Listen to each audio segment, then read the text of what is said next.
Pertama, mengapa saya harus mempertimbangkan menghubungkan Tuhan dengan bisnis dalam satu kalimat? Kedua, saya sebenarnya sudah mampu mengurus bisnis saya sendiri.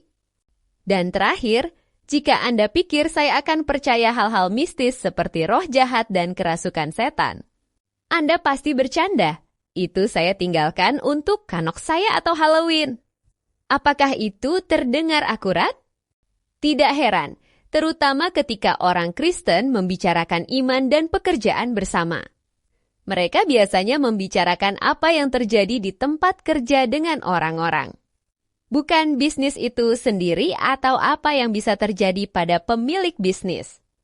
Jangan salah, ada tempat yang serius untuk pelayanan di tempat kerja. Tapi artikel ini tentang dampak merusak serangan rohani yang dapat terjadi pada bisnis sebagai suatu entitas. Jika melihat Alkitab, ada banyak ayat yang berbicara tentang aktivitas kita dalam bisnis.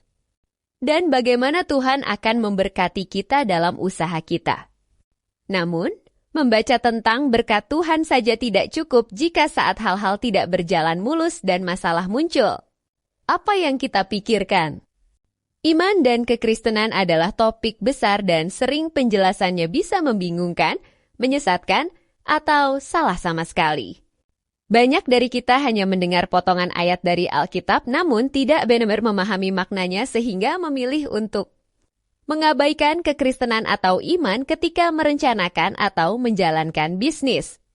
Saya baru-baru ini mendengar seorang pengusaha berkata, "Saya tidak membicarakan bisnis di gereja, saya tinggalkan di luar pintu." Pertama, adalah niat mutlak Tuhan untuk memberkati bisnis Anda. Jadi mengapa harus mengabaikannya di gereja? Itu tidak masuk akal. Kecuali, tentu saja, ada kekuatan yang membuat kita merasa tidak boleh atau tidak bisa membicarakan pekerjaan kita. Alkitab berkata, jika Tuhan mendukung kita, siapa yang dapat melawan kita? Rot 13. Ini benar, tapi itu tidak menghentikan musuh, yaitu setan dan roh jahat, untuk berusaha sekuat tenaga agar seorang Kristen atau siapapun gagal. Saya sebutkan itu roh jahat. Ketika Anda memulai bisnis, Anda meluangkan waktu, usaha, dan kreativitas. Sebagai orang percaya, kita tahu Tuhan memberi kita kemampuan menjalankan bisnis agar kita bisa membuat perbedaan. Singkatnya, Dia ingin kita makmur dan sukses agar bisa berdampak positif pada orang lain. Namun musuh datang dan membuat segalanya sulit. Banyak orang yang memulai bisnis karena punya passion dan bakat. Anda tidak akan sukses jika mencoba sesuatu yang tidak pernah Anda pelajari atau kerjakan. Saya bicara soal masalah yang mengganggu kelancaran bisnis, seperti masalah staf dan ekar, target dan kinerja penjualan, strategi pemasaran, masalah hukum, rekrutmen. Hubungan bisnis, perseteruan di dewan direksi, masalah dengan pemasok, masalah keuangan.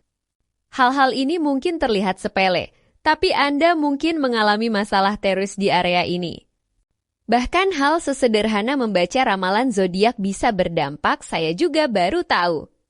Sangat sedikit website yang membahas perang rohani dalam bisnis.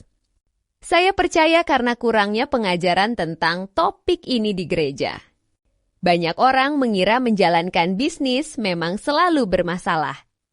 Mendapatkan uang hanyalah sebagian dari masalah. Kita seharusnya mengalami kesulitan. Banyak orang melewatkan fakta bahwa bisnis bisa dijalankan dengan Tuhan atau tanpa Tuhan. Tidak ada yang menghentikan kita untuk mengeluarkan Tuhan dari bisnis. Tapi kalau Tuhan tidak ada, siapa yang ada? Baik Anda Kristen atau tidak, ada kekuatan yang mempengaruhi kita baik untuk kebaikan atau keburukan. Menjalankan bisnis tidak harus berarti Anda keras atau ateis. Ada hal buruk yang terjadi di dunia, bukan hanya di Timur Tengah. Penolakan terhadap kekristenan seringkali didorong oleh ketakutan. Dan satu-satunya yang mengusir ketakutan adalah cinta, seperti yang didefinisikan dalam 1 Korintus 13:4-7 Alkitab terjemahan baru, 4 cinta itu sabar, cinta itu baik hati. Ia tidak cemburu. Ia tidak memegahkan diri dan tidak sombong. 5. Ia tidak melakukan yang tidak sopan dan tidak mencari keuntungan diri sendiri. Ia tidak pemarah dan tidak menyimpan kesalahan orang lain. 6. Ia tidak bersuka cita karena ketidakadilan, tetapi karena kebenaran. 7. Ia menutupi segala sesuatu, percaya segala sesuatu, mengharapkan segala sesuatu, sabar menanggung segala sesuatu. Anda tidak perlu jadi pengecut untuk menjalankan bisnis berdasarkan cinta. Tapi banyak yang mengira menjalankan bisnis dengan kasih adalah kelemahan. Oleh karena itu, mari kita tidak mudah dimanfaatkan, mari kita menolak iman dan bertahan. Tapi menolak Tuhan demi aman berarti memberi musuh pijakan. Apakah Anda setuju bahwa ada berbagai tingkat keburukan? Dan apakah Anda mengakui hal-hal tertentu terjadi seolah datang entah dar?